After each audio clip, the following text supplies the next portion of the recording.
pessoal, tudo bem? Sejam bem-vindos aqui a mais um programa Parto em Foco e hoje o tema são os partos desafiadores. E com convidado para lá de especial, o obstetra paulista Braulio Zorzella. Sejam bem-vindos vocês. E num país onde qualquer motivo é motivo para fazer uma cesariana, convidei o Braulio para conversar com a gente sobre aquelas condições especiais onde o preparo do casal e da mulher, onde o preparo da equipe, uma equipe multiprofissional, faz toda a diferença na experiência e na vivência de um nascimento saudável e seguro. Então, eu acho que vai ser um bate-papo muito bacana. Seja bem-vindo às terras de Minas.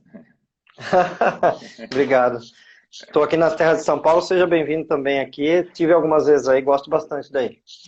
Que bom, né? Belo Horizonte é um bom local para conversar sobre temas ligados ao nascimento, né? Assim, Belo Horizonte tem Com uma certeza. história muito grande, muito importante e estamos muito felizes de receber você aqui. Recebi inúmeros pedidos, doutor Emerson, você tem que convidar o doutor Braulio para poder falar. Emerson, convide o Braulio. Aham. Legal, bom demais. Eu gosto bastante de Minas, tenho parentes em Minas. Aí em BH é uma cidade que tem muitas coisas, né, relacionadas à humanização. Conheço bem o Sofia Feldman, que é um hospital referência, né? Tenho bastante amizade com a Sônia Lansky, que é daí, que agora é Nossa vereadora, inclusive vereadora, ela né? faz parte da Reúna comigo. Ela tem o sentido do nascer aí, que eu fui visitar a exposição, que é demais, achei muito legal. E tem você, tem a Kézia, tem um monte de gente aí, né? Em BH é Exato, recheado de opções de exato. pessoas que trabalham com parto humanizado. Exato, né? Acho que muito impulsionado, acho que não tem dúvida disso, que acho que você falou o nome de um hospital, né, que pelo qual eu vivi 8 anos da minha vida. Os primeiros 8 anos de formado foi me dedicando ao serviço público e o Sofia eu falo que foi um local onde eu fui parido pela segunda vez. O primeiro pela minha mãe, depois novamente como um novo obstetra vivendo ali durante quase 10 anos da minha vida. E agora acho que vai ser muito bacana conversar com você sobre tudo isso. Tá bom? Legal. Obrigado pelo convite, Emerson. Que bom, que bom. Gostou do tema? Pô, super legal. Tema bem interessante, bem específico até para nós obstetras falarmos disso, né? Partos desafiadores, né? E Isso, achei bem legal. Quando você mandou, eu falei, opa, legal, isso aí tá na ponta da língua, vamos falar disso. exato, exato. Mas, Braulio, antes de você falar um pouquinho, a gente entrar no tema em si, eu queria que você falasse um pouquinho como a humanização chegou até você. Eu já acabei de fazer uma confissão aqui, né, do meu nascimento como obstetra, né, do segundo nascimento como Uhum. obstetra. Eu sempre tenho curiosidade, assim, né, conversar com colegas de outras cidades, de outros estados e entender onde foi o momento de transição e de transformação, porque a gente vive no Brasil, a gente sabe que país a gente vive do ponto de vista obstétrico, né? Eu queria que você falasse um pouquinho sobre a sua experiência, assim, sobre a sua história, assim. Legal. Uma breve Bom, apresentação. teve uma vez que fizeram essa pergunta num grupo do Facebook, dos humanizados, na época nem tinha Instagram ainda, foi lá para 2011, acho. E aí tava todo mundo perguntando um pro outro, e aí, quando é que a chave virou? Quando é que vocês, né, quebraram com o sistema, mudaram de atitude? Aí eu fiquei pensando, eu falei, putz, já sei. Foi quando eu tinha 13 anos que eu briguei com a professora de catecismo e não aceitei nada do que ela falava e falei, ixi, tá tudo errado esse negócio aí. E a partir daí eu comecei a contestar muitas coisas e sempre que alguém queria dogmar alguma coisa e colocar alguma coisa como regra, eu já partia do pressuposto que eu pensava, bom, será que se a professora de crisma fez isso, né, de catecismo, pode ser que o professor também esteja fazendo isso. Então, acho que eu já quebrei com o sistema bem lá atrás, né? E quando eu entrei na faculdade, eu fiz faculdade na Faculdade de Medicina de Botucatu, na Unesp, né?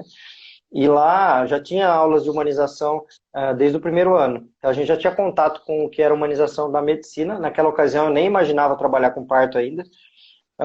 No segundo ano da faculdade me apresentaram um filme que se chama O Amor é Contagioso, que é da história do médico Pat Adams. Eu assisti aquele filme e falei, agora entendi porque eu quis fazer medicina, porque eu penso igual esse cara aí e eu segui minha vida, trilhar minha vida igual esse cara, profissionalmente, né? Então eu vejo que eu já entrei na humanização antes de, inclusive, pensar em parto. Aí quando foi no quinto ano da faculdade, começo da faculdade, se me perguntasse o que eu ia fazer, eu falava tudo menos GO. Eu achava que eu não ia fazer GO, porque eu Olha nunca tinha tido só. contato na prática, né? Até ser obrigado a assistir o primeiro parto no estágio, e aí eu vou lá, acordo de manhã cedo, vou no parto, fico lá, né? Como estudante de medicina, a gente fica praticamente doulando, né? A mulher você fica lá ajudando e tal. E o bebê nasceu, parto normal, foi pro colo da mãe, e aquela cena me encantou demais, assim, foi uma cena muito encantadora mesmo, mais ou menos igual essa estatuazinha que eu tenho aqui, ó. É. E aquilo ali marcou muito. Eu saí de lá meio que vendo purpurinas, assim, né? Apaixonado pelo tema, por obstetrícia, pensando, nossa, acho que eu quero fazer isso da minha vida. E aí me apaixonei muito naquele momento. Liguei para minha mãe, na época era orelhão, né? Você põe o cartão de orelhão. Liguei, mãe, eu vi um parto, chorando, né? E aí eu me apaixonei por parto, ponto. E aí fui atrás de obstetrícia, comecei a engolir obstetrícia, fiz estágios voluntários, comecei a participar disso. E dentro da minha faculdade já tinha 3 professores que falavam de humanização do parto, isso lá para os anos 2000, né? E aí eu já gostei muito do tema, e ainda por cima eu já vi que era um tema que quebrava paradigmas também, que era algo que eu gostava de fazer. É um tema pioneiro e também é algo que eu gosto de ser pioneiro, então juntou pioneirismo com uma coisa que eu me apaixonei. E aí, para respaldar tudo isso, medicina baseada em evidências, né? Mostrando que éramos poetas loucos, místicos, éramos tudo que não era ação. Agora são com dados estatísticos, cientistas que nos dão razão. Então, a partir daí eu falei, pô, tá tudo certo. É isso aí, a humanização do parto vai ser meu caminho. Então, eu acho que a minha chave, ela já veio virada antes, mas não dentro da obstetrícia.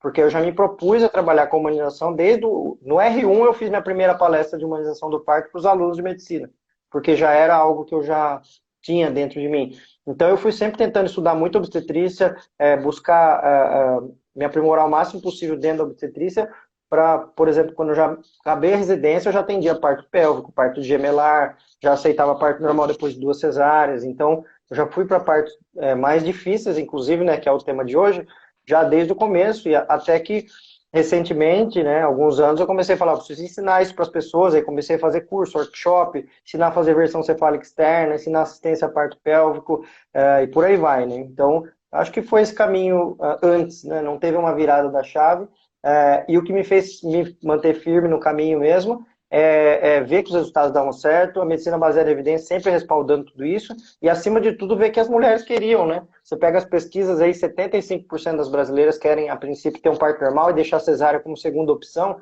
Então eu falei, não, é isso aí, e por isso que eu tô aqui até hoje. Que bom, que história. Você já nasceu, então, né? Já nasceu tocado pela humanização, né? Como obstetra, né? Que Sim, legal, sim, esse foi o meu caminho. que bacana. E isso, né? Você falou algumas coisas que são importantíssimas, né, Braulo? Que é a possibilidade de ter contato, né, na formação, né? Em algum momento você falou, pô, eu tive ali 2 professores que já falavam desse tema, né? E que isso é uma questão Uhum. importante para o Brasil, né? Assim, eu acho que a última linha de aprendizado, né, de uma assistência multiprofissional, mais humanizada, mais científica, ela está ficando já ali na residência, né?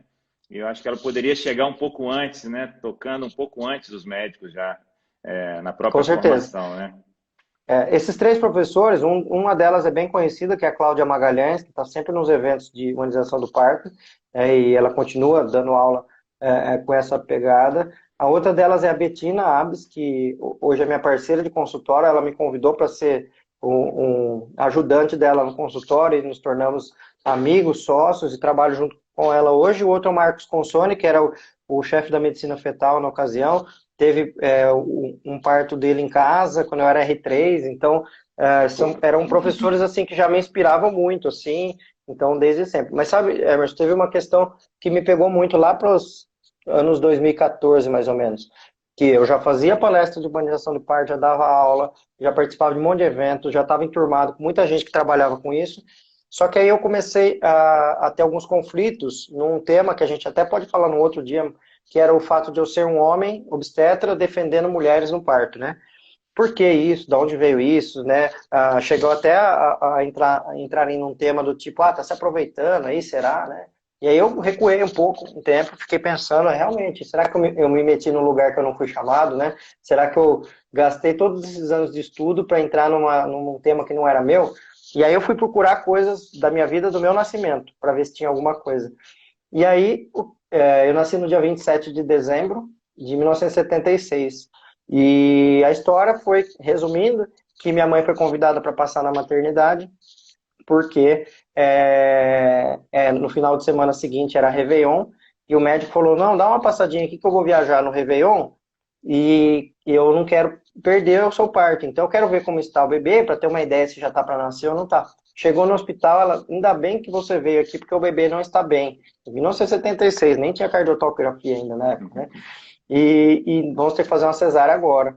Né? E aí foi uma cesárea com 37 semanas, eu nasci pesando 2,620 kg, precisei ficar em incubador inicialmente, né? Ó, o bebê estava quase passando da hora, e a gente sabe não, né? Que é o contrário.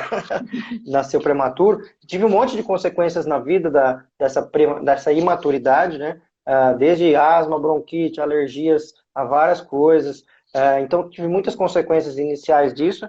E aí eu resolvi fazer um rebirthing. Não sei se você conhece, Emerson, que conhece? É uma terapia de renascimento. Você vai e aí você vê o dia do seu parto. E aí eu tive uma sensação muito forte, assim, de luz na cara, frio, sendo separado daquele lugar gostoso que era o corpo da minha mãe, sendo mostrado para um monte de gente dando risada, pendurado de ponta cabeça, sendo colocado numa caixa plástica. Uma das cenas mais fortes para mim foi que eu estava chorando, quando essa caixa plástica fechou, meu choro começou a ecoar lá dentro, eu comecei a me assustar mais ainda com o meu próprio choro.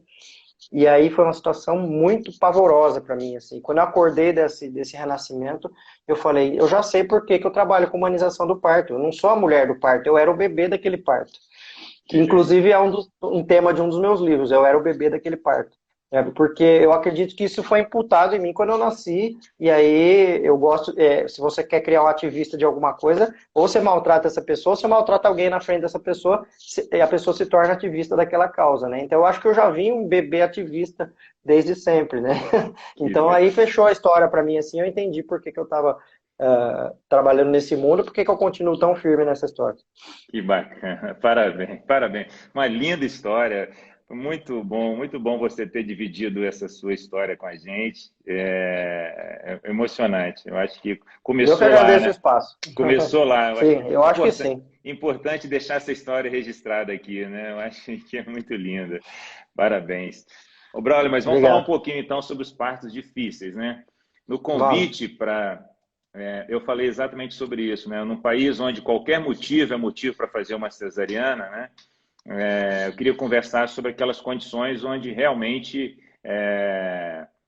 um cuidado de uma equipe multiprofissional, ou de uma equipe científica, atenciosa, o preparo do casal e da mulher pode impactar nessa vivência, né? Quando os partos saem um pouco da normalidade, ou uma pequena variação da normalidade, como lidar com isso, né?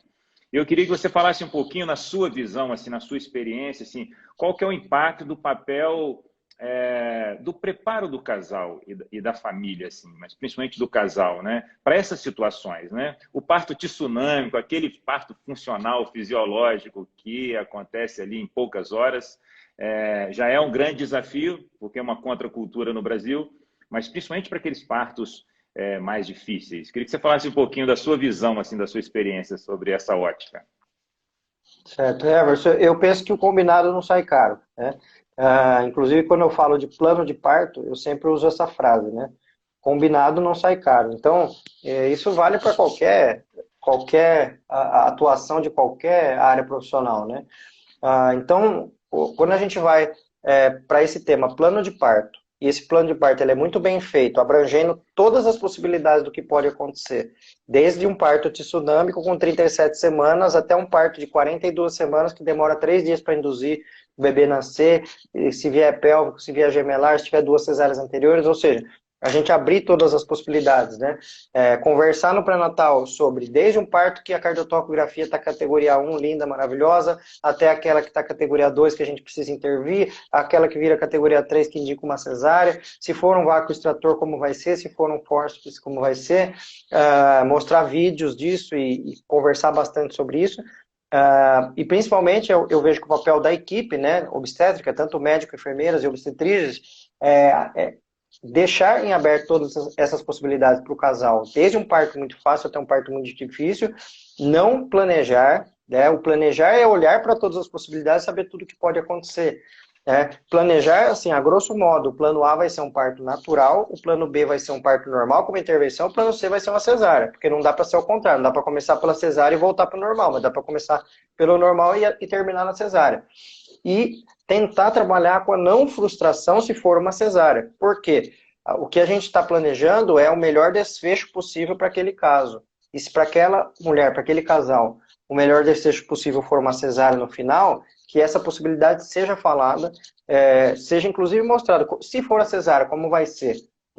O bebê vai direto para o colo da mãe? Não vai? Vai esperar parar de pulsar o cordão ou não?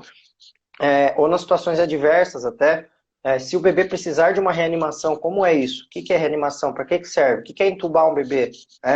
Para que serve uma UTI neonatal? Em que casos que a gente utiliza ou não utiliza? Então, eu acho que vale bastante da equipe obstétrica, da parte mais natural ser falada com as enfermeiras e com as obstetrizes, da parte de intervenções ser falada conosco, médicos, mas eu acho que na hora que está tudo faladinho, bonitinho, e todas as possibilidades estão ali, por exemplo, eu entrego normalmente um roteiro de plano de parto, acredito que você faça isso também. No roteiro tem lá, vamos falar de aminoinfusão. Aí a pessoa fala, mas o que é isso aqui? Fala, não, aminoinfusão é raríssimo precisar, mas num caso que tenha mecônio espesso e que a cardiotóxica esteja categoria 1, que a gente sabe que o parto vai demorar bastante ainda, pode ser que seja necessário. A aminoinfusão é isso, aquilo, a gente coloca lá um equipo numa sonda nasogástrica, coloca a via vaginal, faz uma lavagem do mecônio, sai o mecônio, acabou. Ah, tá. Por quê? No dia do parto, se eu for falar, vamos fazer uma mini-infusão com a pessoa com dor, ela nem sabe o que é isso, né? Esse nome vai até assustar. E se a pessoa já sabe antes, né? E eu citei um dos itens aqui que são mais desconhecidos, inclusive, né? Mas eu acho que o ideal é sempre abordar tudo que possa acontecer, até mesmo para os casais que queiram falar de morte. E se morrer alguém? E se morrer bebê? E se morrer a mãe, né? Até porque a obstetrícia, assim como a medicina como um todo, nós somos grandes inimigos da seleção natural, né? A seleção natural mataria uma parcela de pessoas, a medicina vai lá reduzir essa parcela de pessoas, vai ver, não consegue zerar. E hoje em dia fica muito aquela expectativa de que o médico vai salvar, resolver tudo, porque tem muita tecnologia hoje em dia e tudo pode ser resolvido, né? Então eu acho que vale a pena, inclusive, falar dessa parte, né? Que nós estamos lá para minimizar aquilo que a seleção natural faria, ou seja, diminuir os danos e diminuir o número de mortes. Mas ainda assim, nos melhores números que tem no mundo, a gente tem aí 20 mortes de bebês a cada 10 mil partos, que são nos cenários europeus, e 5 mortes de mães a cada 100 mil partos, né, que são os números preconizados pela OMS como os menores possíveis para a gente chegar. Então a gente tem que falar desse assunto também. Então eu acho que a gente tem que falar desde a parte linda, romântica, maravilhosa do parto mais fácil até a parte mais difícil e todos estarmos preparados para tudo isso. Muito bom você falar isso, brother, porque também é uma reflexão que eu faço no dia a dia, vivendo, né, aqui no Instituto com as nossas gestantes. E essa coisa, o Brasil está passando por uma mudança cultural, né? O país da cesariana é desnecessária e o país começando agora uma leitura sobre uma ótica de um parto mais respeitoso, mais bem vivido, né? Mas vez ou outra, né? Ou as mídias sociais ou a estética de um parto ideal, do filme, do pequeno resumo de um parto que vai para as mídias sociais, fazendo com que muitas mulheres tenham uma ilusão ou uma falsa ilusão, né? Eu acho que esse é o nosso papel, né? Assim, o nosso papel como cuidador, principalmente o médico, né? Conversar, né? De uma forma a não assustar, né? Também, né? Tomar cuidado, que o delicado limite entre falar sobre determinadas coisas e amedrontar uma mulher e falar de determinadas coisas que podem acontecer e isso fortalecer essa mulher. Eu acho que o limite é bem tênue. E eu sempre digo que entre um parto natural, que tudo funciona de forma perfeita, e uma cesariana, tem muita coisa legal que é possível viver nesse meio de caminho, né? Assim, então, quando as coisas estão claras, para o casal, eu acho que você tocou nesse ponto de forma muito, muito bacana, assim. Eu acho que é mais um recado assim para todos nós que cuidamos de gestantes, e aqui tem doulas assistindo, enfermeiras obstetras, colegas obstetras e tal, o nosso papel de esclarecedor, né? Assim, o pré-natal como sendo o momento para conversar sobre tudo isso. Pré-natal, como eu digo, não é uma consulta para pedir exames, e eu falo que daqui a 20 Esse é o anos mínimo, né? o exame vai ser pedido pelo próprio relógio, pelo próprio aplicativo, o dia do ultrassom, o exame que você vai fazer, é capaz de sair da inteligência artificial. Então, essa relação de conhecimento, muito importante. E, por outro lado, né, Braulio, o preparo da equipe, né, assim, a organização do cuidado, né, a gente está falando do Brasil, demos exemplo de outros países, né, é nesses momentos, né, nesses momentos é que realmente um cuidado organizado, científico, humano e respeitoso vai fazer toda a diferença nessa vivência de um parto que sai fora da normalidade, né? Você não enxerga dessa forma? Enxergo, e inclusive esse tema ele está bem vigente, pelo menos para mim ultimamente, porque acho que coincidiu, e inclusive acho que você está perguntando isso também, porque muitas coisas aconteceram ultimamente em relação o tema entrosamento da equipe no parto, né? Que daí a gente até vai para o tema transdisciplinaridade, né? Que é para as pessoas que estão assistindo, quando a gente fala de multidisciplinaridade, a gente está falando ali cada um no seu quadrado, né? E cada um faz uma parte. A transdisciplinaridade, você começa a ter uma intersecção de funções, substituição de uma pessoa pela outra, necessidade de um saber o que o outro faz para conseguir coordenar o seu movimento, né? Tem um vídeo que eu gosto bastante, que quem quiser procurar no YouTube aí, coloca lá Fórmula 1 antes e depois. Vocês vão ver um vídeo que mostra os caras trocando pneu lá em 1963, Fórmula 1 parando lá, demora sei lá quantos minutos, enquanto isso vários carros passando, né? E depois mostra um vídeo de 2012 lá, que em 2 segundos o carro para, um vem, desparafusa a roda, e o carro já sai lá na frente, né? Ou seja, uma equipe transdisciplinar, cada um faz uma coisa, o cara sabe que hora vai colocar o parafuso, outro que hora vai tirar, outro que hora vai pegar a roda, outro vai colocar a roda no lugar, e assim por diante. Cada um tem que saber a função do outro, apesar de cada um ter a sua, em prol do protagonista ali, no caso a Fórmula 1, o piloto, né, da Fórmula 1. E uma equipe também, se tiver uma equipe de parto que cada um bate cabeça com o outro, um não se fala com o outro, não entende o outro, um trabalha numa linha, outro na outra, né? Vai demorar muito mais para trocar o pneu, o protagonista vai ser prejudicado, né? Assim como uma equipe que fala a mesma língua, todo mundo entende. O ideal era que todos falassem a mesma língua no parto, que todos trabalhassem com medicina baseada em evidências e dessa forma, mas não é bem assim que acontece, né?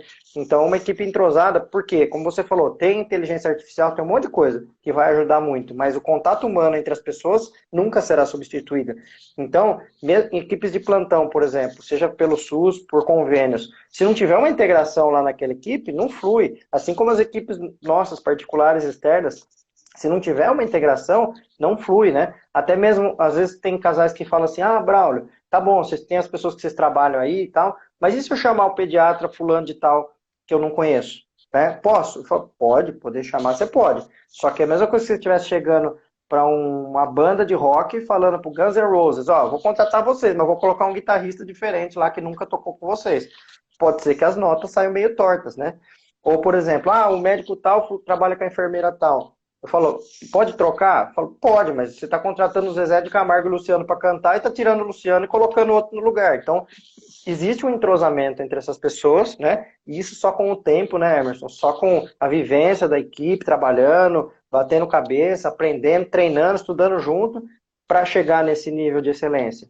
E as emergências obstétricas, né, falando de partos difíceis, elas levam para o caminho, às vezes, que um minuto muda o desfecho final. Né? Posso contar um exemplo de um caso? Pode, Né? Já que a claro. gente está para falar de partos difíceis. Recentemente eu tive um caso de um parto gemelar, onde os bebês eles eram a gestação era monocoriônica de amniótica. Para quem não sabe, o monocoriônica é uma placenta só, 2 sacos gestacionais. E ok. E aí o primeiro bebê estava cefálico, o segundo pélvico. E a programação foi parto natural primeiro. Aí vamos ver o primeiro bebê, cefálico. Se ele nascer, qual a programação para o segundo bebê? Segundo bebê, se tiver vindo muito rapidamente pélvico, vem pélvico mesmo, porque já acabou de passar um bebê ali provando que tem boa passagem, né, os bebês do mesmo tamanho.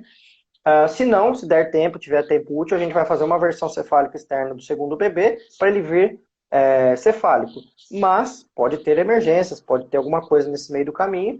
Vamos estar preparados para uma cesárea de emergência para o segundo, se precisar. Até porque, além de ser uma gestação monocoriônica, uma placenta só, ainda o primeiro bebê tinha uma inserção velamentosa de cordão. Então, aí a gente já ficou ali. Bom, tem risco até mesmo de acontecer alguma coisa. Então, como que a gente fez? Fala com o hospital, conversa, combina.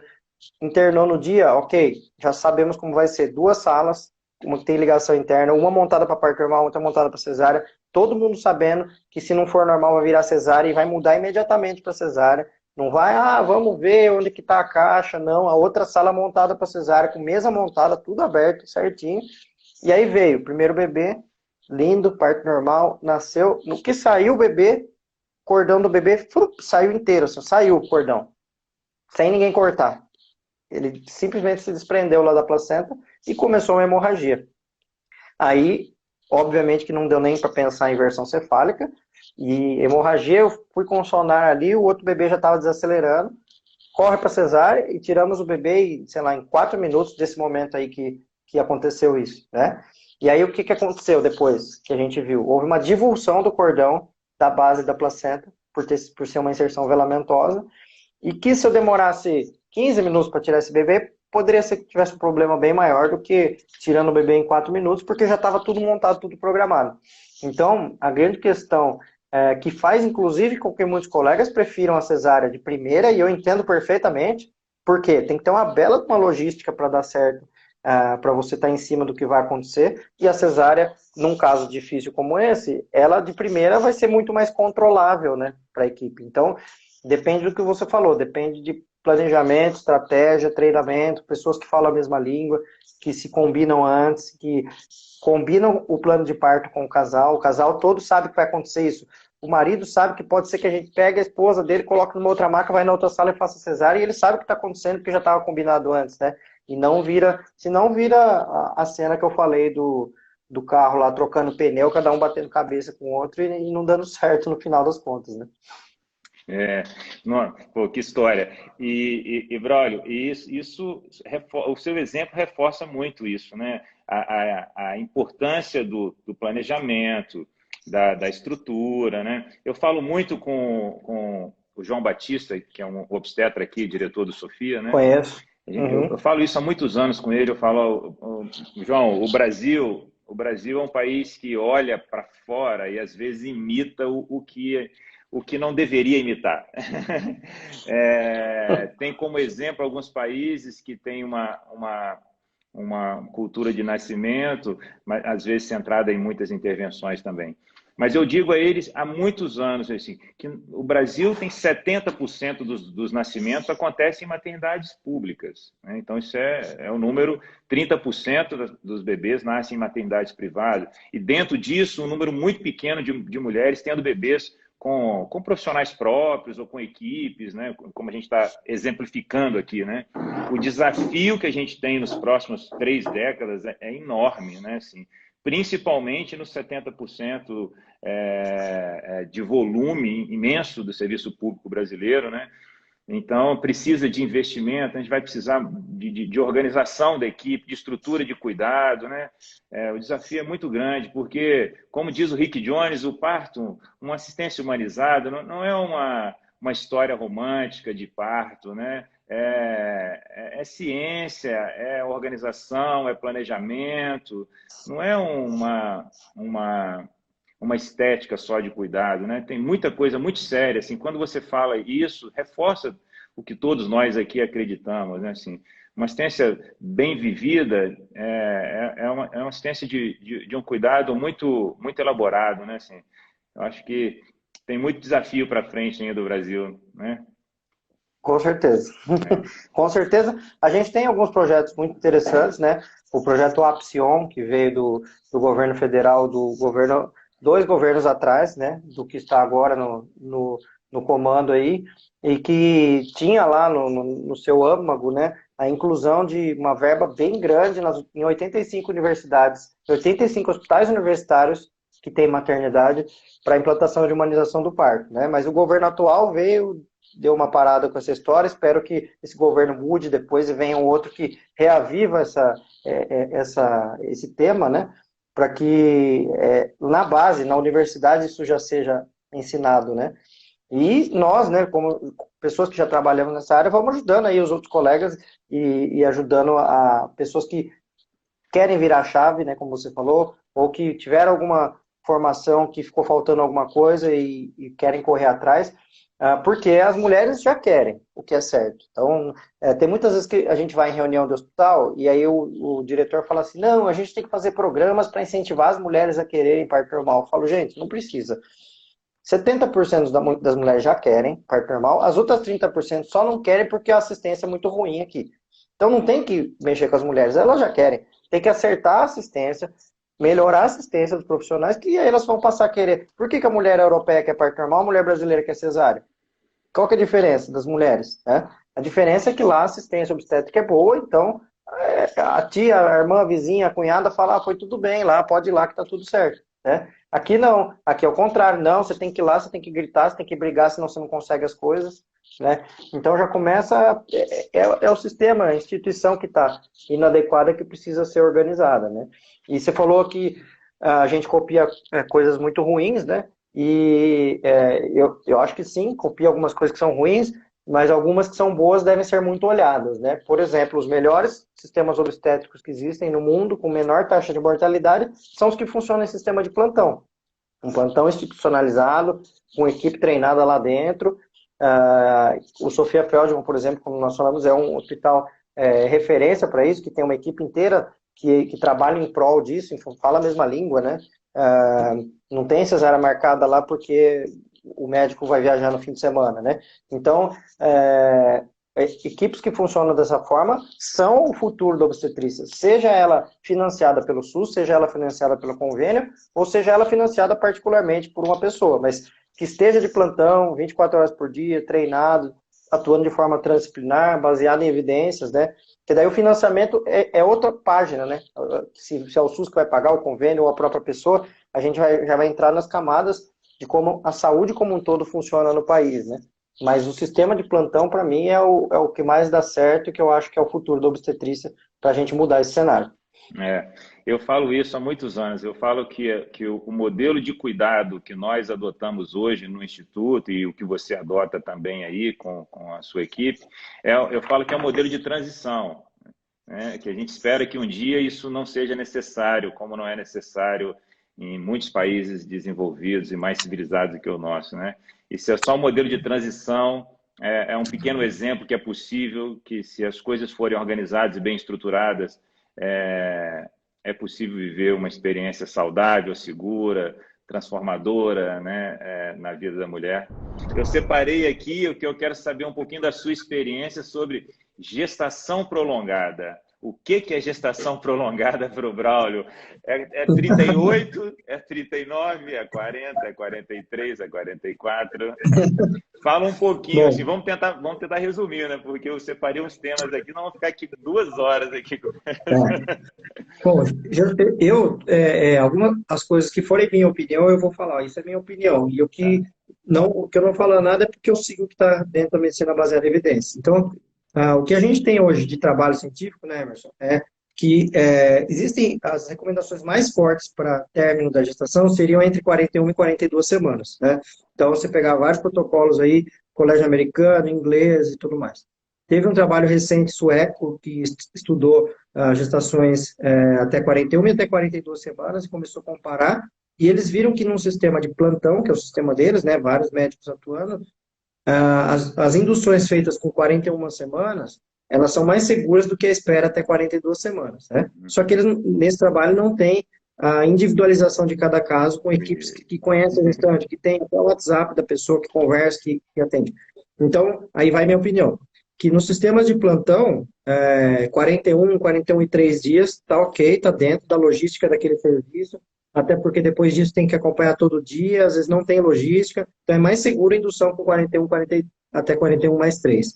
Agora, em sistemas onde existe o cuidado um a um, equipe um a um, dá para individualizar. Dá para chegar até 42 semanas, se tiver tudo bem. Doppler tá ok, ILA tá, líquido amniótico tá ok, peso do bebê tá ok, não passou de 4,5 kg, tá tudo certo, tá dentro do padrão ok, dá para chegar até 42 semanas e ainda assim se reestudar esse caso com 42 semanas. Eu tive um caso, vou pegar um exemplo então, de uma mulher que me procurou, ela veio da Bahia para cá, ficou hospedada, inclusive de 36 semanas até o final, ela tinha 3 cesáreas anteriores, todas com 42 semanas, porque chegou em 42 e o bebê não nasceu e fizeram cesárea. E aí ela me procurou, tal, Braulio, tem solução ao meu caso aqui, para eu pelo menos entrar em trabalho de parto? Eu falei, tem. O mínimo tem que passar de 42 semanas, porque se chegar em 40, o forninho é o mesmo, o tempo de amadurecimento vai ser o mesmo, né?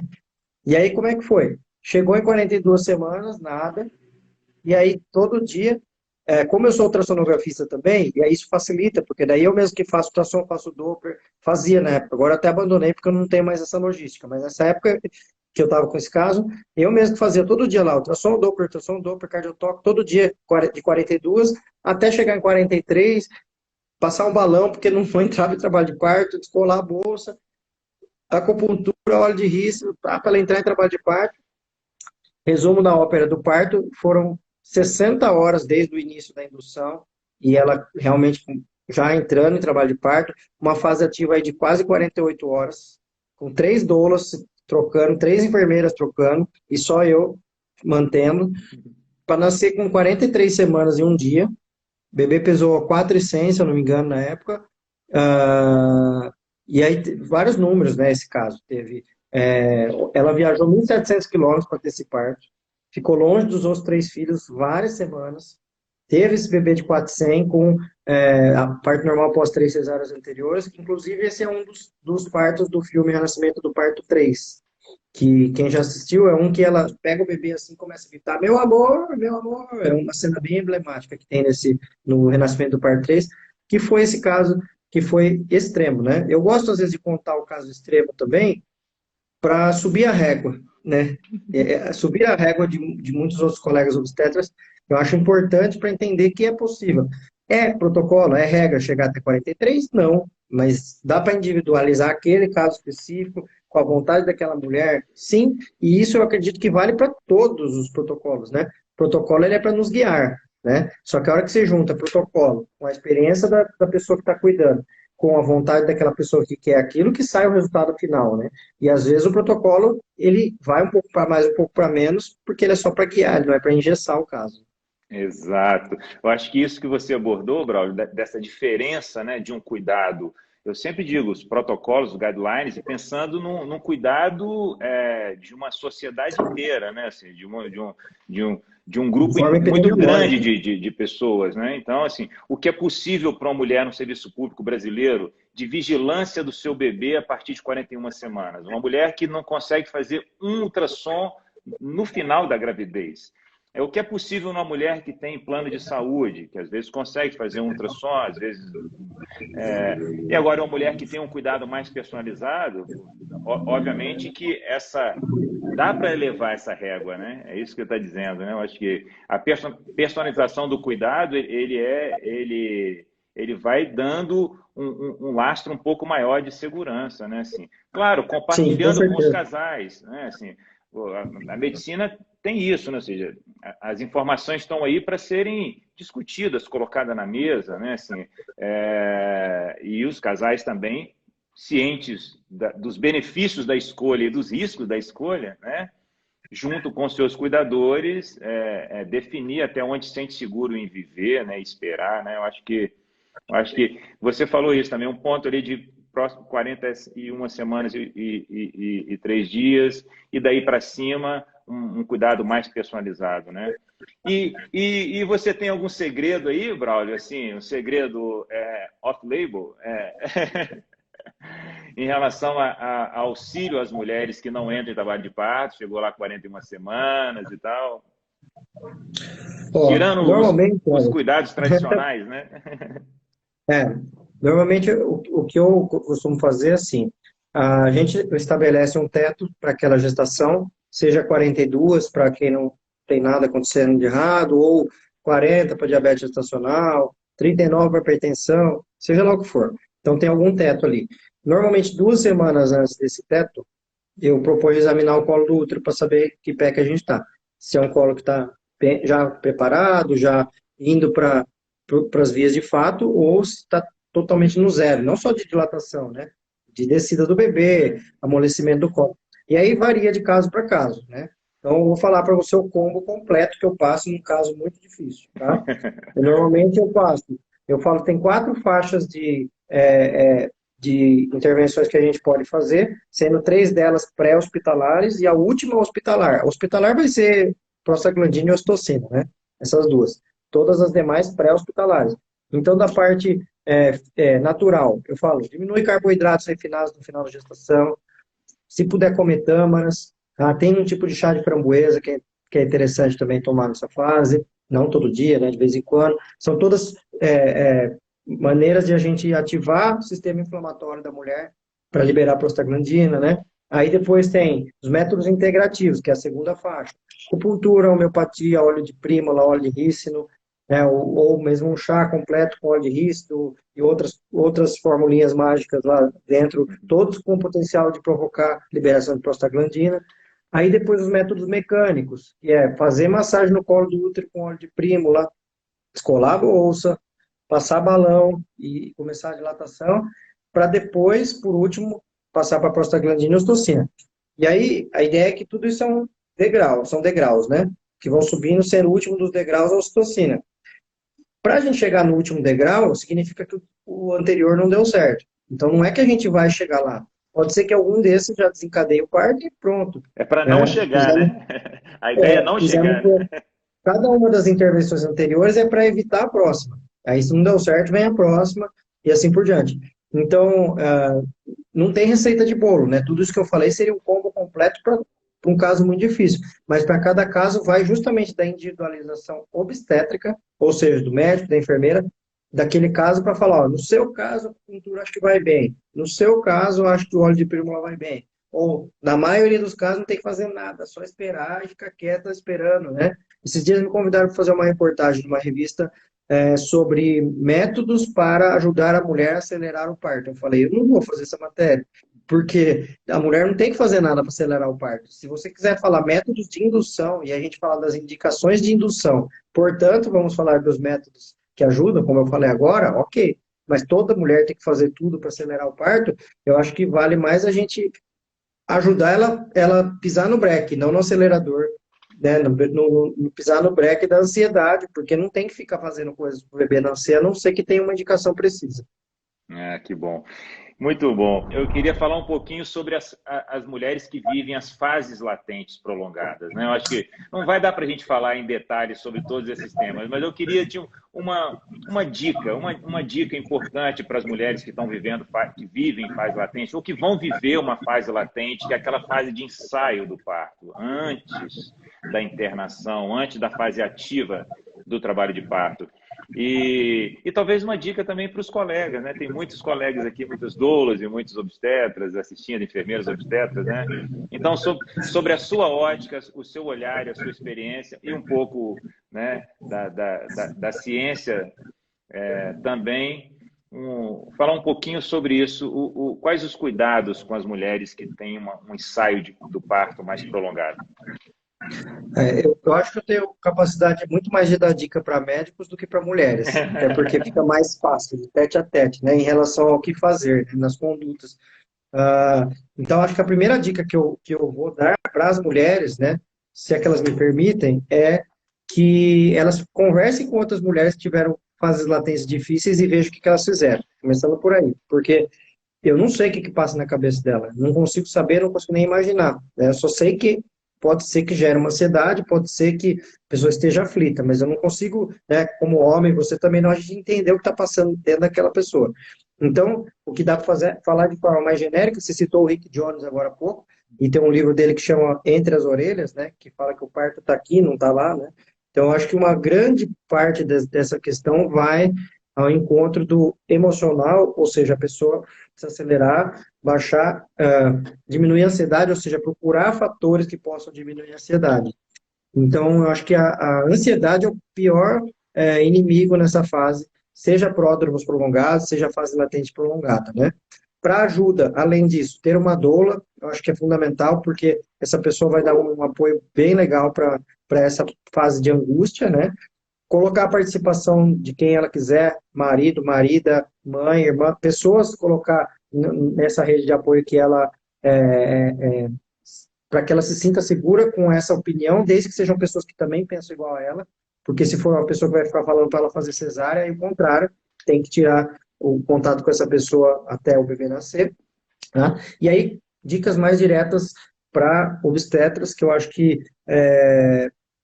podem ser mais efetivas, né? Uma delas é, além de falar tudo isso para elas, saber como que está o colo do útero dessa mulher, se ela está tendo fase latente prolongada, ou seja, não veja que eu não estou falando para fazer o toque em todas, pelo contrário, né? Mas nesse caso é importante, porque a gente sabe que no Brasil tem muita intervenção desnecessária, assim como a cesárea, assim como várias outras. E uma das intervenções muito desnecessárias que a gente vê todo dia, toda hora, são ginecologistas cauterizando o colo do útero de um monte de mulher que não precisa cauterizar, certo? E a cauterização é um dos principais fatores que fazem com que a fase latente seja prolongada pela cicatrização. Por quê? O colo do útero não tá, ele tem uma cicatriz lá, e dependendo de quanto foi cauterizado, às vezes está espessa essa cicatriz. E aí aquele colo do útero não abre, e ele fica lá, e a pessoa fica 3, 4 dias em trabalho, quase que entrando em trabalho de parto, e o colo do útero não abre, né? Então a dica que eu falo para os médicos é, veja esse colo do útero. Se ele tiver muito fibroso, muito duro, vale a pena ir com uma cápsula de óleo de prímula lá, fazer massagem. Eu já tive casos de fazer isso, e de 1 centímetro, e com a massagem para 7 centímetros. Soltar, simplesmente soltar o colo do útero, porque estava fibroso com a cicatriz de cauterização. Então, esse é um item que eu dou dica lá no projeto Obstário para os médicos alunos. Eu falo, coloca na sua anamnese a pergunta, teve cauterização ou não teve? Já deixa anotado no cartão de pré-natal. Se teve cauterização, fica de olho. Se tiver fase latente prolongada, pode valer a pena dar uma ajuda no colo para tirar a consequência dessa cauterização. Mas é isso, né? Fase latente prolongada, tem realmente muito cuidado, né? Atenção, acolhimento para essa mulher, presença, e, obviamente, evitar uma internação precoce, né? Dentro do possível, né? Porque aí iniciam cascatas de intervenções, né? Mas é sempre um desafio para a mulher que vive, né? Assim, ainda mais no Brasil, né? Um país que quase sempre a mulher tem pouco apoio familiar, né? E para viver essa fase de ensaio que pode durar algumas horas ou alguns dias, né? Mas Pouco muito. apoio, justamente no sentido de muitas pessoas da família desencorajarem, né? E falar, não, por que você não faz cesárea? O bebê da vizinha morreu porque não fez cesárea, né? E fica aquela pressão da família, justamente. Então, realmente, eu acho que é procurar as pessoas que pensam igual, que falam igual, achar a sua tribo, né? Que às vezes não vai estar nem dentro da própria família. Às vezes vai estar no grupo de gestantes que ela frequenta, que frequenta a mesma clínica e que pensa igual, né? E pode ser uma super rede de apoio legal também, as outras gestantes que estão na mesma fase. Exato. E depois que internou, Braulio, depois que internou, também pode acontecer, né, assim, uma disfunção do trabalho de parto, né, o trabalho de parto em si prolongado. Internou na hora certa, no momento adequado, com uma avaliação precisa e no andamento do parto, um parto mais longo ou mais disfuncional. E o que você vê um pouco sobre esse aspecto dos partos mais longos, assim, algum cuidado especial, alguma... Bom, você tocou no ponto internação precoce, né? Eu acho que esse é o ponto-chave, porque você quer brochar um parto, você internar precoce no hospital, né? Aí brocha o parto mesmo, né? A pessoa vai lá embaixo, em termos de pico de ocitocina. Na verdade, essa fase nem vai estar na ocitocina ainda, vai estar na prostaglandina, né?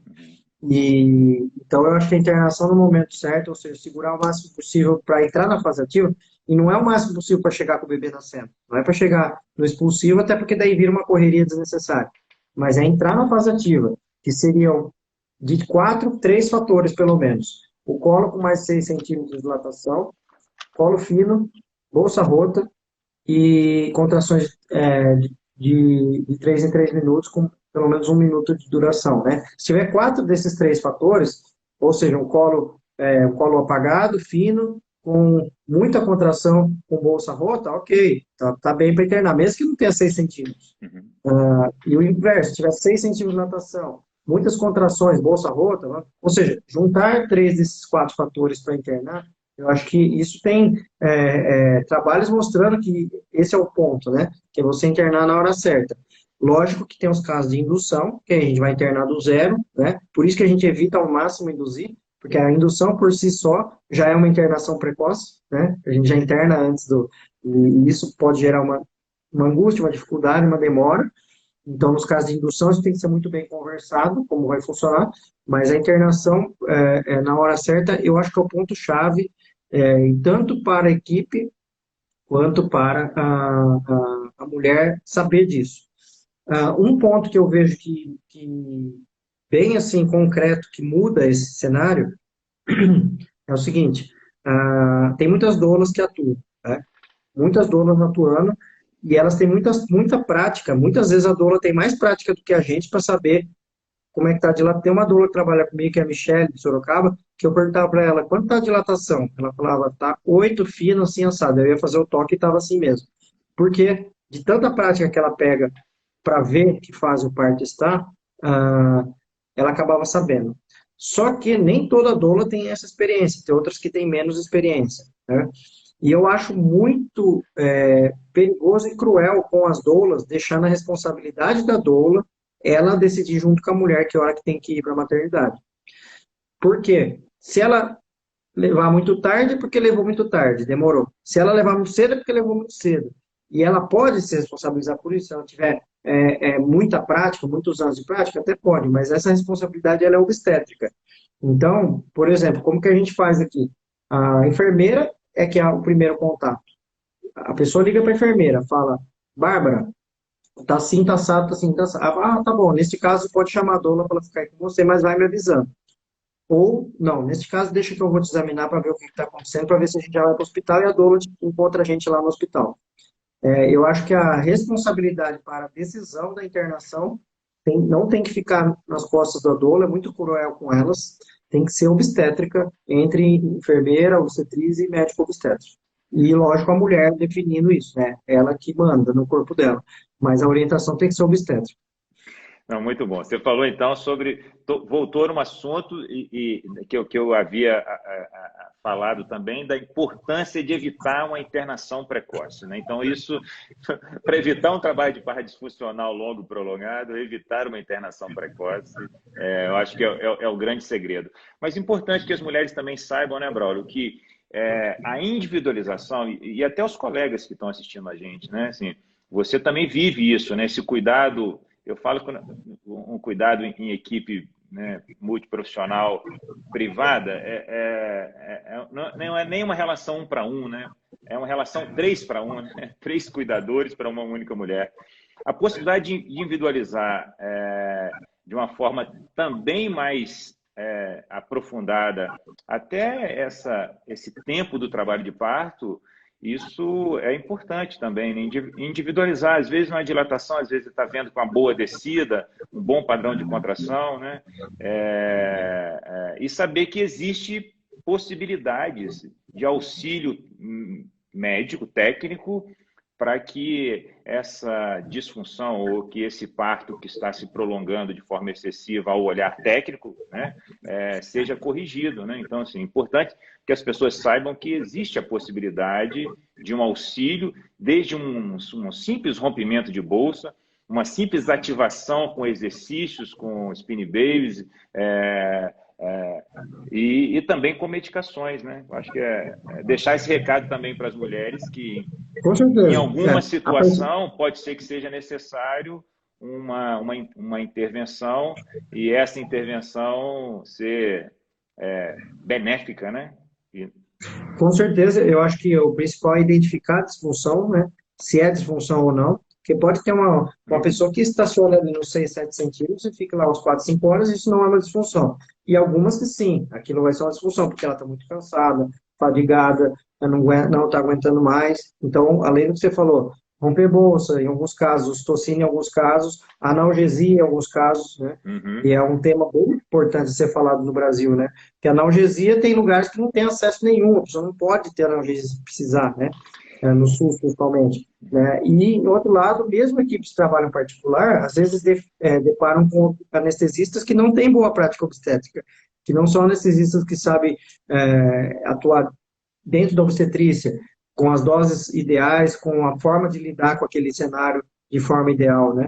Eu sempre indico muito que as pessoas sigam o coletivo de anestesia obstétrica aqui de São Paulo, que são 8 anestesistas que falam a língua obstétrica, que são o sonho de todos os obstetras, ter esses anestesistas, porque eles falam a língua obstétrica, entendem que a função deles é em último caso, e não que muitas mulheres não vão precisar da atuação deles, mas, porém, se forem atuar, tem uma boa prática com obstetrícia, que é um ponto-chave dentro da anestesia também, né? A gente se depara com muitos colegas anestesistas que falou que é gestante, eu falei, pelo amor de Deus, vou ficar lá sei lá quantas horas esperando esse bebê nascer.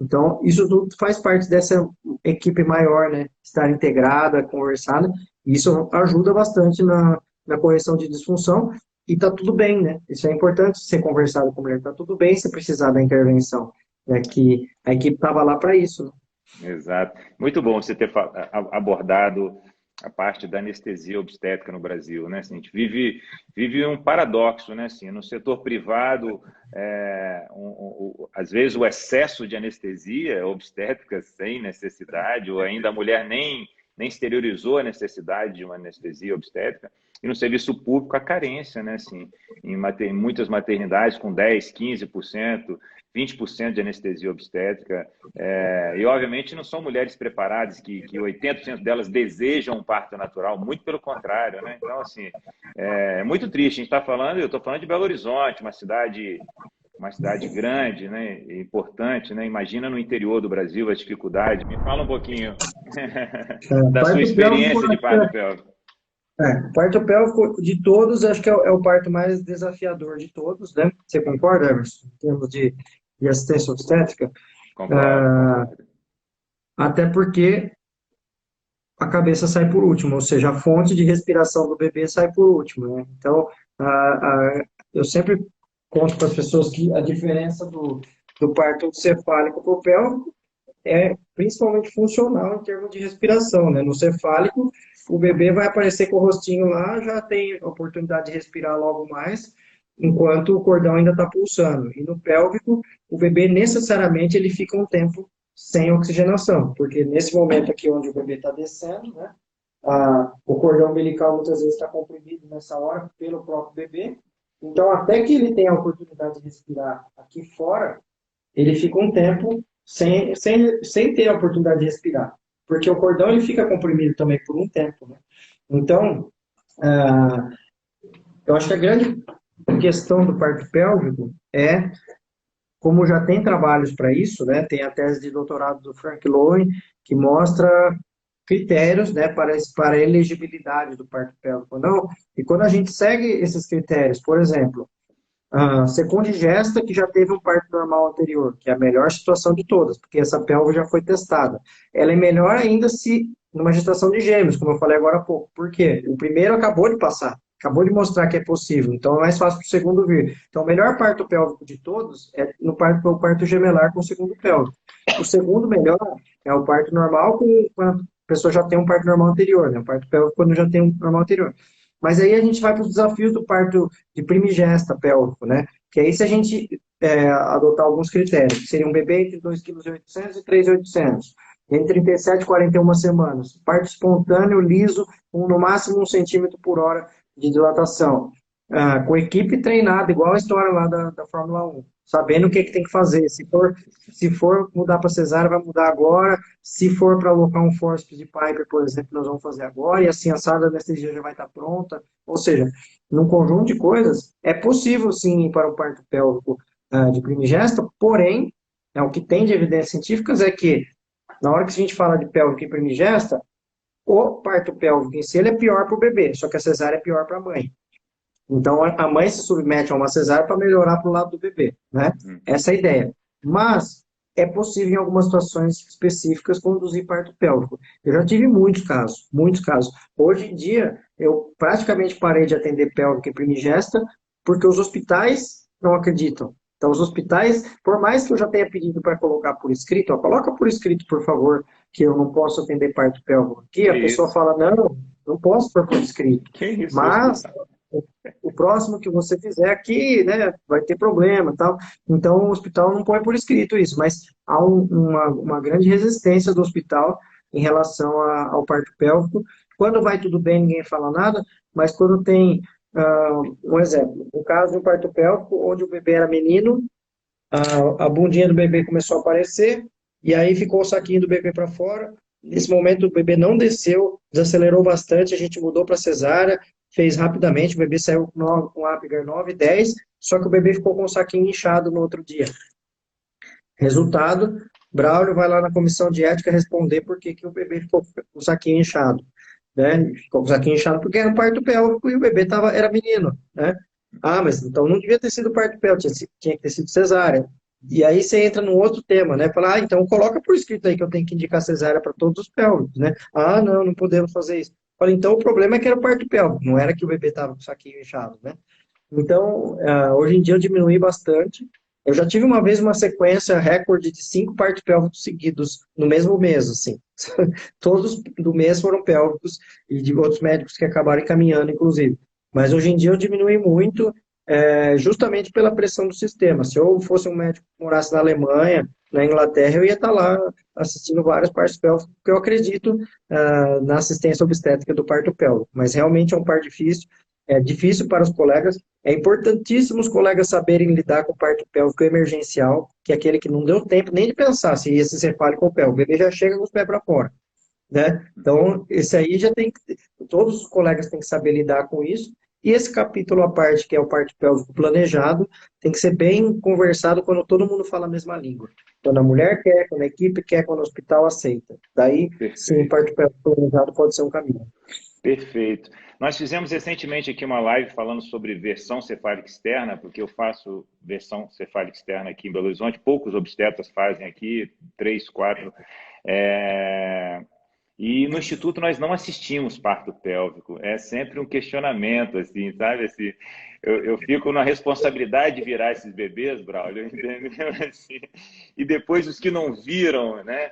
Fica sempre uma provocaçãozinha, assim, doutor Emerson, por quê? E eu tenho a minha formação, assim, eu sou de uma geração, eu formei em 2000, né? Então eu peguei a publicação do Determine Bridge Trial e onde mudou a rotina. Então a minha geração aprendeu a assistir parto pélvico, mas foi se perdendo isso, né? Então eu fiz essa revisão para falar sobre versão, e aí obviamente tinha que falar sobre o parto pélvico, né? E quase todos os estudos, quase todas as orientações, uma das primeiros parágrafos é falar um profissional competente e preparado, treinado, e uma equipe preparada e treinada, entendeu? Assim, porque é muito importante que a gente deixe isso claro, e você falou isso também, assim, a importância da prática, né? Assim, no Instituto nós não assistimos, mas acabou de chegar um obstetra que tem prática com parto pélvico, mas uma prática que também não está tão aflorada, né? E ela vai ficar trabalhando agora 2 anos no Sofia Feldman para retomar porque no Sofia já existe uma rotina da assistência ao parto pélvico, né? Então já é uma rotina do serviço, a equipe está treinada, o time está treinado, estuda sobre isso, né? Se tiver uma intercorrência, todo mundo vai entender que aquela intercorrência Isso, poderia então, acontecer. então foi que eu falei com ela. Eu falei, se você quer assistir parto pélvico, tudo bem, mas vai ficar 2 anos. Não é só querer, não é só a mulher querer e você querer, entendeu? Nós querermos, entendeu? Assim, tem que ter responsabilidade também e tem que estar capacitado para isso, né? Vai lá para a Alemanha com o Frank, entendeu? E isso é fundamental, né? Assim, equipes e profissionais que tenham capacidade para poder lidar com o parto pélvico, né? E muito bom você falar da sua experiência, eu acho que foi legal, foi inspirador. Não dá para falar de parto pélvico sem falar de versão cefálica, né? É Exato. justamente essa questão. O que eu falo para todos os alunos médicos lá do projeto obstétrico, eu falo, Gente, vocês querem aprender parto pélvico? Beleza. Nós vamos ter aula disso, tal, ascensão. Mas vamos nos aprimorar muito na versão cefálica externa. Vamos Exato. esmiuçar tudo que tem de versão cefálica externa para não sobrar bebês pélvicos. E se sobrar, tá? ah, porque, por exemplo, hoje a taxa nossa de versão cefálica externa dar certo é 90%. Só que quando eu comecei, era meio a meio. 50% virava, 50% não virava. Aí você vai aprimorando a forma de fazer, o jeito de pegar. Né? Antes eu não fazia com anestesia, agora quando precisa faz com anestesia. Então você vai mudando o ambiente mesmo da versão cefálica externa, né? No começo, centro cirúrgico, luz acesa e tal. Não, agora não. Ambiente Calma, ela faz acolhedor. os pini babies antes, todo mundo conversa, baixa a bola, apaga a luz, coloca a música, ela se acalma, relaxa, aí vamos para a versão cefálica externa. Então, é um Perfeito. conjunto de coisas que você vai melhorando, né? Então, a ideia é aprimorar-se muito na versão cefálica externa, e aí deixa o parto pélvico numa gaveta para as instituições que permitem, como o Sofia Feldman, por exemplo, permite. Tem o Lucas lá, que é meu amigo, Uhum. que tem uma boa prática nisso, o Edson também eu sei que tem uma boa prática. Então, as pessoas que estão lá, né, todos que trabalham lá dentro, eu sei que tem ótima prática com É. isso. Né? Então, nessa revisão que eu fiz sobre versão para esse bate-papo, né, da semana, daqui a 15 dias, duas coisas me chamou muita atenção. Um era isso. Primeiro, profissional, equipe ou instituição, né, com exemplos assim de mulheres em países desenvolvidos e civilizados. Não, você quer ter um papel? Não, aqui não tem, mas naquela cidade aqui do lado, ou naquele hospital que não é o hospital da sua região, de onde você mora, na Inglaterra, ou nos Estados Unidos, ou no Canadá, vai para esse local, que esse local tem expertise, e ali você vai ver uma experiência mais segura, se esse é o seu desejo. Isso de respeitar o desejo da mulher, né, assim, e ajudar elas a acharem um caminho para que ela viva isso de forma segura, né? E outra coisa muito importante, Braulio, que eu li nesses estudos era, nem falem, não se fala em parto pélvico sem falar de versão. Como assim? Você querer ter um parto pélvico sem ter tentado uma versão antes é um negócio que, tipo assim. Então, é isso que você disse, né? Fala para os seus alunos e obviamente, para as gestantes, né? A versão, tecnicamente, é um procedimento muito simples, um procedimento muito seguro, né? Tem que se falar mais sobre ela, né? Eu acho Tem uma frase que eu gosto muito, Emerson, que eu falo assim: a pior coisa que pode acontecer numa versão cefálica externa é ela virar cesárea.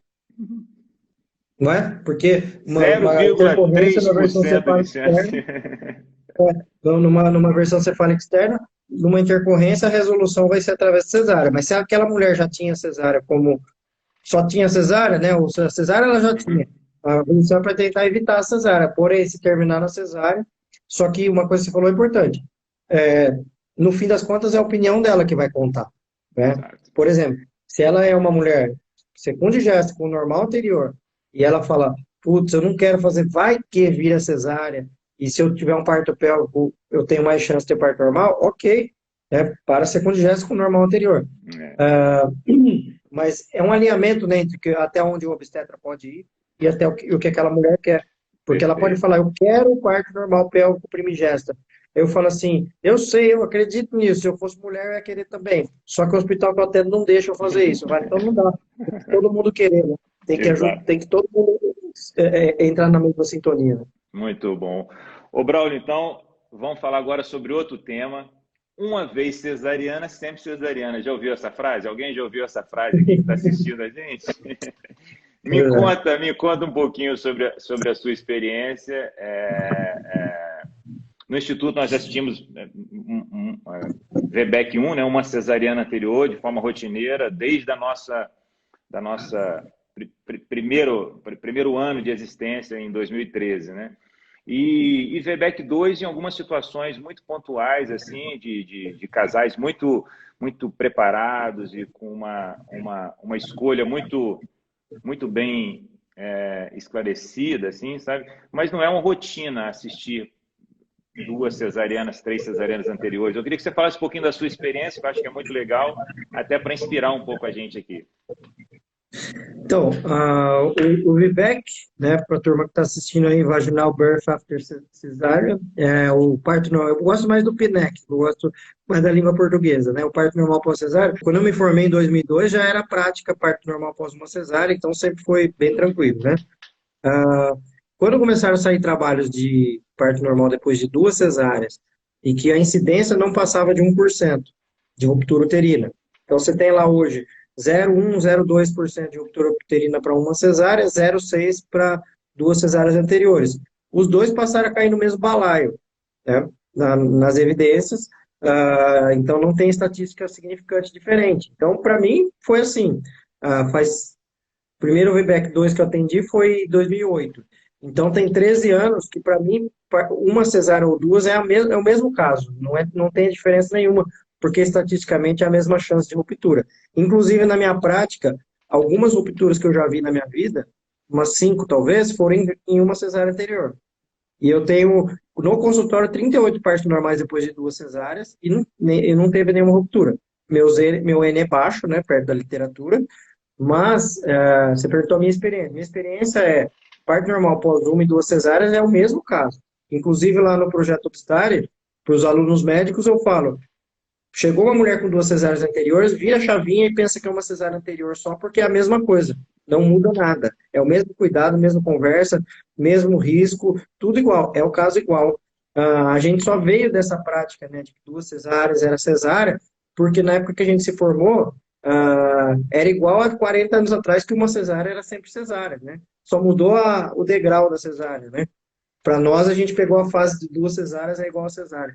Só que agora, já está bem estabelecido na literatura que uma ou 2 cesáreas estão no mesmo patamar, 3 cesáreas já aumenta para 3%, 3,5%, 4 cesáreas aumenta um pouco mais. Só que a hora que você chega em 5 cesáreas e você compara 5 cesáreas ir para um parto normal e 5 cesáreas você fazer a sexta cesárea, tem mais mortalidade na sexta cesárea do que para o parto normal. Então você falou, opa, então calma aí. Então vamos olhar para todos esses casos aí, individualizar eles, né? Os de 3, 4 e 5 cesáreas. Eu nunca tive nenhum caso de parto normal após 5 cesáreas. Eu diria felizmente, porque nunca ninguém me procurou e espero que não me procure, porque eu vou ficar com dor no coração se eu tiver que fazer uma cesárea. Mas após 4 cesáreas, já tive 4 casos, 4 casos após 4 cesáreas e 8 casos após 3 cesáreas. Então, assim, eu acho que a grande questão tanto para as mulheres que estão ouvindo, quanto para médicos, é olhar que de um lado tem o risco da ruptura uterina, mas do outro tem todos os riscos da cesárea, né?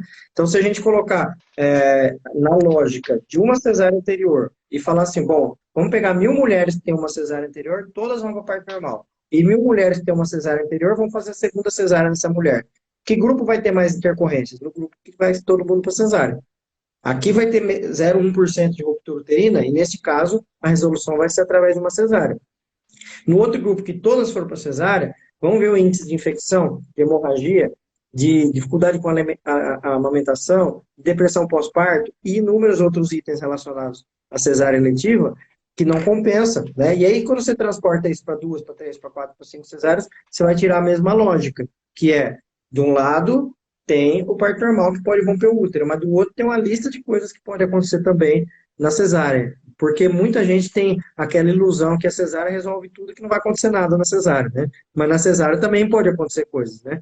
Quantas cesáreas que você já deve ter feito, eu também, com 4, 5 cesáreas anteriores, que difícil pra caramba. Você não consegue abrir, você não consegue chegar, de repente abre a bexiga, depois tem que suturar a bexiga, ficar com a sonda, e um monte de outros problemas que pode acontecer, né? Então, eu acho que a questão é olhar para números, olhar para riscos, né, de mortalidade, inclusive. A mulher que vai para a quinta, sexta cesárea, ela tem um risco de mortalidade bem aumentado, né, de ter coisa que a gente não consiga resolver ali, né? Então, por isso que eu acho que hoje nós estamos numa época que, se a gente for pegar o período fértil das mulheres que estão parindo agora, né, a gente encontra vários casos de 2 cesáreas anteriores, mas a gente está repaginando aí uma nova geração, daqui 10, 20 anos, que, se a gente consegue aumentar muito o índice de parto normal, não vão ter tantos casos assim. Porque se você for na Europa, você não vai ter um monte de casos lá de um monte de mulher com 2, 3 cesáreas anteriores, porque você já evita na primeira, né? Então, eu acho que uma fase aí obstétrica que nós pegamos, que nós vamos, mas o obstetra daqui 30, 40 anos não vai pegar mais essa fase, porque eu acredito que a medicina e a ciência vão prevalecer na obstetrícia. Mas é isso, acho que um recado, ficou um recado também importante em relação a a prevenção da primeira cesariana, né, Braulio? Assim, a ciência fala muito sobre isso, né? Na hora de analisar um serviço de saúde, um sistema de saúde, a qualidade de um hospital, a qualidade de uma equipe, é avaliar a taxa de partos cesarianas em mulheres de primeiro filho, né? Então, um desafio para todos nós, né? Assim, eu falo muito com as minhas gestantes, assim, o investimento, né, de dedicação, de tempo e de cuidado, e às vezes até um parto mais difícil, um primeiro parto, né? Ele traz inúmeros benefícios, principalmente para a mulher que pretende ter mais filhos, né? Assim, quase sempre um segundo filho é um parto mais rápido, mais funcional, uma mulher, né, uma mulher que pretende ter 3 filhos, né? Aqui sobre o VBEC 2, se você induz, né, mulheres com cesariana anterior, né? Eu acho que esses métodos naturais que você falou, terapias alternativas, e provavelmente os métodos mecânicos de indução, né? Acho que serve caso a caso, né? para cesariana, uma cesariana anterior e para duas também, ou você não, 2 cesarianas, 3, aí tem que entrar em trabalho de parto, tem que tudo funcionar, não vamos ficar manipulando esse processo, Depende. não. Como é que é? Depende. Como não tem trabalhos, né, para indução com ocitocina para 2 cesáreas anteriores. Então, eu tenho que fazer o quê? Naquele caso específico, daquela mulher específica que tem 2 cesáreas anteriores, se ela topar induzir, se o hospital me permitir que eu a induza, pode ser que eu faça, né? Porque eu faço para uma cesárea anterior e, como eu falei, está tudo no mesmo grupo, tá? Para 3, 4 cesáreas, não. Aí eu vou só até o balão, só passagem de balão, então não usaria prostaglandina nem ocitocina, assim como não uso prostaglandina para uma cesárea anterior também.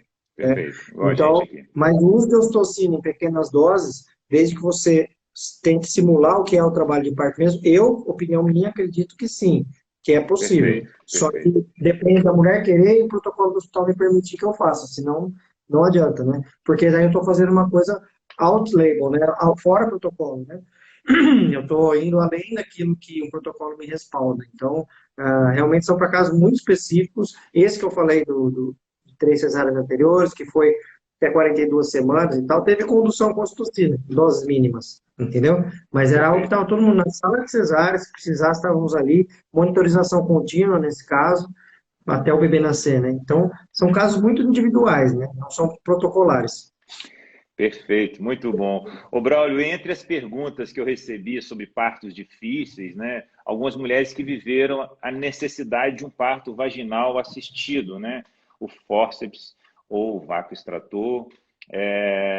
Eu queria ouvir de você um pouquinho como é que é em São Paulo aí. Aqui nós utilizamos o fórceps e também algumas maternidades já tem disponível o vácuo extrator, e no Instituto nós compramos o vácuo extrator desde 2013, todo obstetra tem um vácuo extrator na bolsa.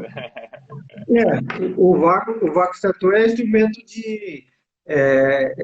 tem que andar grudado no corpo, né?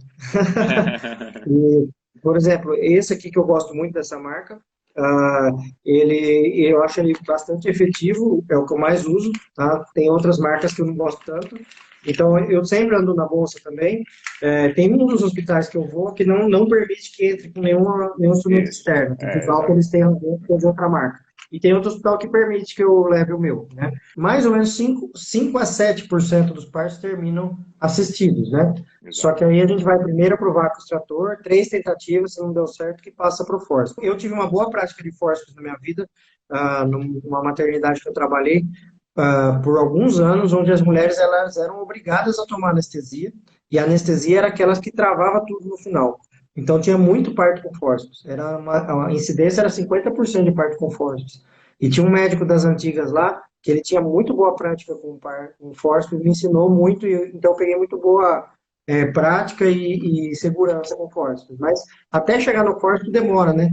Então, você vai, desses 7% que vão para vácuo extrator, termina em fórceps no máximo, né?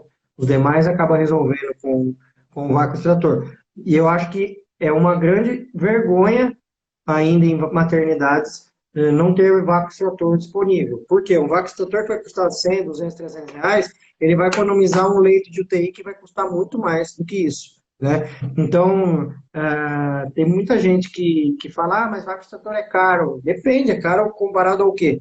Né? Se você não tiver o vácuo extrator, você vai fazer uma cesárea, em alguns casos. E aí, o que que é mais caro, ir para cesárea ou comprar o vácuo extrator? Então, é uma economia bem burra, né? Os hospitais que não compram o vácuo extrator. É. E alguns hospitais que não compram e não deixam a gente entrar com o nosso vácuo extrator que nós compramos. Isso aí é pior Pois ainda, é. né? Aí é pior ainda. Mas, E o que a gente comprou que está embaladinho, bonitinho, esterilizado, certinho, né? exato, Mas é exato. regra daqui do hospital. Ô, Braulio, mas falando de parto com ajuda, né? Assim, algumas mulheres têm isso, mas será que não era melhor fazer uma cesariana? Eu queria que você explicasse um pouquinho assim, por que não é melhor fazer uma cesariana se tem boas condições, né? Se é uma condição segura para o vácuo extrator e para o fórceps. Existe uma questão cultural brasileira do amedrontamento do fórceps, o fórceps como um instrumento que machuca o bebê, né? Eu falo no pré-natal, não, é um instrumento de salvação, é o contrário, Exatamente. graças a É. Deus que existe para essas condições onde ele é bem-vindo, né? Então, queria que você falasse um pouquinho, eu acho que vai ser legal ouvir você dando esse recado aí. Tá. Eu vou explicar da seguinte forma. Bom, isso aqui é a bacia obstétrica. ah, Aqui tem o estreito superior, que é o maior de todos. Aí a gente tem o estreito médio, que é o estreito médio, que vai entre as espinhas biisquiáticas, cadê? Tá aqui, que é o menor de todos, e depois o estreito inferior, que vai daqui, da sínfise púbica, até o cóccix. Desse jeito em 3D, para as pessoas é um pouco mais difícil de entender. Então eu vou fazer de outro jeito, que é o 2D, que é isso aqui. A bacia é uma ampulheta, ela tem o estreito maior, o menor e o médio aqui embaixo, em termos de amplitude. O que acontece é o seguinte: se a gente está numa evolução no parto e o bebê ele desceu por essa parte e a cabeça dele passou pelo menor estreito da mãe, significa que a maior parte do bebê passou pela menor parte da mãe. Nessa situação, se o bebê ficar preso nessa situação, não sair, ou se ele entrar em sofrimento fetal, sair via vaginal é mais rápido, mais seguro, mais prático e a mãe não vai ganhar 7 cortes na barriga de uma cesárea, certo? Ah, mas eu prefiro a cesárea do que um fórceps. E aí eu vou contar uma coisa para as mulheres que talvez muitas não saibam, que a gente usa muito mais fórceps na cesárea do que no parto normal. E aí, por quê? Ué, porque a cesárea não é anatômica. Então, tem muitas vezes que a gente tem que entrar com uma colher. Você vai olhar nos vídeos de cesárea, que tem um médico, ele entra com uma colher lá dentro. Aquela colher é o fórceps, né? Então, a gente usa mais vezes fórceps em cesárea do que em parto normal. Ou seja, ir para uma cesárea para não usar o fórceps não tem sentido, porque pode ser que precise do fórceps na cesárea. O fórceps é um instrumento extremamente útil. Ele serve desde dentista para arrancar dente até otorrino para tirar um feijão de dentro do ouvido, quanto serve como obstetra para ajudar o bebê a sair da barriga da mãe, seja no parto normal ou seja na cesárea. Desde que bem manipulado, desde que o obstetra tenha boa prática, as chances de intercorrência serão mínimas, normalmente externas, na pele do bebê, nada interno dentro do cérebro do bebê, no crânio do bebê. Ele ficou muito estigmatizado no passado, porque na década de 80 existia uma regra que era primigesta igual a fórceps, então toda primeira filha era fórceps, então o índice de uso de fórceps era muito maior, então aumenta o número de intercorrências. Outra questão que tem de estigma em relação ao fórceps é que se teve fórceps no parto é porque foi um parto difícil. Se foi um parto difícil, o ombro também pode ser difícil de sair. Então, tem casos de fratura de clavícula, por exemplo, ou problemas relacionados à estorça de ombro, que se confunde com fórceps. E a pessoa fala, eu fiquei sabendo que a filha da fulana quebrou a clavícula por causa do fórceps. Eu falo, não, calma, espera, não tem nada a ver uma coisa com a outra, porque o fórceps não chega até na clavícula. É que no mesmo parto que teve fórceps, também teve uma dificuldade para sair o bebê, portanto, quebrou a clavícula, né? Então é algo que pode acontecer, assim como pode quebrar a clavícula na cesárea também, assim como pode quebrar o úmero na cesárea. Eu já vi caso de, na hora de puxar o bebê para tirar da cesárea, quebrar o úmero do bebê numa cesárea. Então, tem coisas que podem acontecer, tanto no normal quanto na cesárea. E o fórceps é uma delas. Pode acontecer no normal, a gente usa mais vezes na cesárea, é um instrumento extremamente útil. Tem gente que pergunta, é proibido? Eu falo, não, não é proibido, porque Tem caso que o bebê não sai, vai fazer o quê? Vai usar o quê? Não tem outra coisa no momento. Tem vácuo extrator, tem fórceps. Se inventar outro dispositivo, um teletransportador que vai tirar o bebê de lá de dentro do útero, a gente vai materializar aqui fora. O dia que tiver essa máquina, a gente abandona o fórceps. Mas, por enquanto, é o fórceps que é a solução para muitos casos. Vamos por aí 1% dos casos, mais ou menos, que vão terminar em fórceps. E eu sou fã do fórceps, sempre falo bem, acho ele um instrumento extremamente útil. E poder, hoje em dia, né, nos Estados Unidos, hoje a taxa de uso de vácuo extrator já é maior do que a taxa de uso de fósforo há mais de 10 anos. Há mais de 10 anos, nos Estados Unidos, já se usa mais vácuo extrator para partos onde existe a necessidade dessa ajuda final do que o uso de fósforo. A gente está aqui discutindo se pode entrar com o vácuo extrator, se vai ter o vácuo extrator na maternidade privada onde nós atendemos, nas maternidades privadas onde nós atendemos. O Brasil e as suas carências, as suas desigualdades, né, e tal, né? Essas coisas, né? Muito bom você falar sobre isso. Ô, Braulio, para finalizar, eu queria que você falasse um pouquinho sobre a cesariana intraparto, né? Eu acho que, né, uma mulher se prepara, tem um caminho de pré-natal, onde ela estrutura o pensamento, onde ela se fortalece, busca um caminho, busca uma instituição, né, seja aqui no Brasil ou fora, uma maternidade onde ela se sente segura para ter uma boa vivência de parto, ou leva consigo uma equipe ou um profissional, e a necessidade da cesariana se faz de forma verdadeira e real. Eu queria que você falasse um pouquinho sobre a sua vivência, né? Então, assim, eu estou te perguntando porque eu vivo o que você vive, né? Eu tô querendo te ouvir também, né? Eu quero dividir com você as minhas angústias e as minhas emoções. Quer fazer todo um trabalho, falar aqui, você está dando curso, está inspirando, eu escuto o Braulio e tal, e eu escuto o Dr. Emerson, eu escuto o Emerson, e de repente eu vivo uma cesariana intraparto, né? Fala um pouquinho dessas vivências sob o seu olhar. Eu vou usar uma frase que uma técnica de enfermagem me falou uma vez, quando eu fui trabalhar a primeira vez no hospital de plantão, e aí eu já tinha uma taxa sempre acima de 90% de parto normal nos outros hospitais. Aí quando eu cheguei lá, ela falou assim, hoje em dia, depois a gente ficou bem amigo, assim, até, mas ela era bem daquelas mais cri-cris, né? Ela falou assim, então você é aquele médico que não gosta de cesárea? Eu falei assim, eu não gosto de cesárea? Eu adoro cesárea. E aí é o que eu tô falando agora. Eu adoro cesárea. É o que eu sei fazer. Se mandar eu fazer um guarda-roupa, eu não vou saber fazer. Se mandar eu operar um fêmur, eu não sei operar. Se mandar eu ser piloto, motorista de ônibus, eu não sei. Eu sei fazer cesárea. Isso eu sei. Eu sei vácuo extrator, sei fórceps, sei cesárea. Então eu adoro cesárea, eu amo cesárea.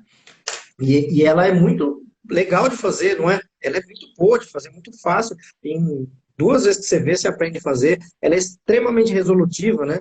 Você está com um problema grande ali, você faz e resolve aquele problema. Por isso que ela cair em mãos erradas, ela acaba sendo muito mais usada do que deveria, né? E banalizada também, né? Então eu adoro a cesárea. Então quando eu preciso fazer uma cesárea, eu saio muito feliz, porque eu falo, putz, eu fui útil. Só que eu demorei uns 15 anos para chegar nesse pensamento. Eu tinha muito pesar antes.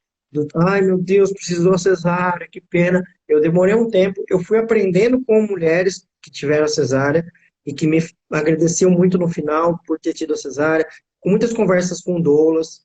Doulas me ajudaram muito nessa conversa, sabe? Na sensação de ter entendido que o papel que eu fiz ali era o melhor possível naquela situação. Então, hoje em dia, eu adoro mais do que tudo a cesárea. Mas por que você só tem 5%? Porque eu adoro fazer só na hora que precisa, né? Eu adoro ser a pessoa que vou resolver aquilo quando aquilo realmente precisa. Então, eu saio obstetricamente feliz de um parto quando precisa de uma cesárea. E eu tento passar essa mensagem no pré-natal para a mulher, na hora da cesárea e depois da cesárea, que eu estava ali para isso. Ainda bem que estávamos ali, ainda bem que tem a nossa profissão para isso. Muito bom.